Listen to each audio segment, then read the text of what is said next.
একসাথে অনেক পরিবর্তনের পথে জি বাংলা এবং স্টার জলসা নতুন ধারাবাহিকের আগমনের সাথে পাল্টে যাচ্ছে একাধিক মেগার স্লট।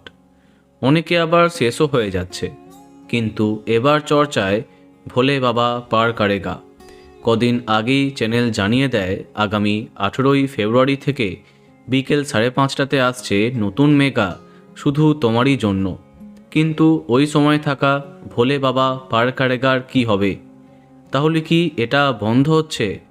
কিছুক্ষণ বাদেই চ্যানেল জানায় নতুন সময়ে দেয়া হবে এই ধারাবাহিককে, কিন্তু প্রথমে সম্প্রচার সময় জানায় না। এই টিজারেও নীল বা মধুমিতা কাউকেই দেখা যায় না, দুই ছায়ামূর্তিকে দেখা যায়। এখানেই সন্দেহ হয় দর্শকের। অবশেষে কর্তৃপক্ষ জানিয়ে দিল ভোলে বাবা পার কারেগার নতুন সময়। এবার থেকে রাত 10:30টায় চলে যাচ্ছে এই মেগা। কিন্তু এই নতুন প্রোমোটাও এআই দিয়ে তৈরি। মুখ্য চরিত্রে থাকা নীল মধুমিতা কাউকেই দেখা যায়নি। এই নতুন প্রোমো দেখে দর্শকের মনে আশঙ্কা, তাহলে কি নায়ক নায়িকা পরিবর্তন হচ্ছে ধারাবাহিকে?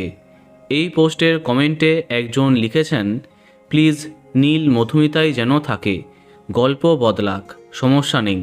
কেউ লিখেছেন, অবশেষে বিজয়িনী ধারাবাহিকের মতো এই ধারাবাহিকেও নায়ক নায়িকা একসাথে বদল হলো। নতুন নায়ক নায়িকা দিয়ে আরম্ভ হচ্ছে নতুন অধ্যায়।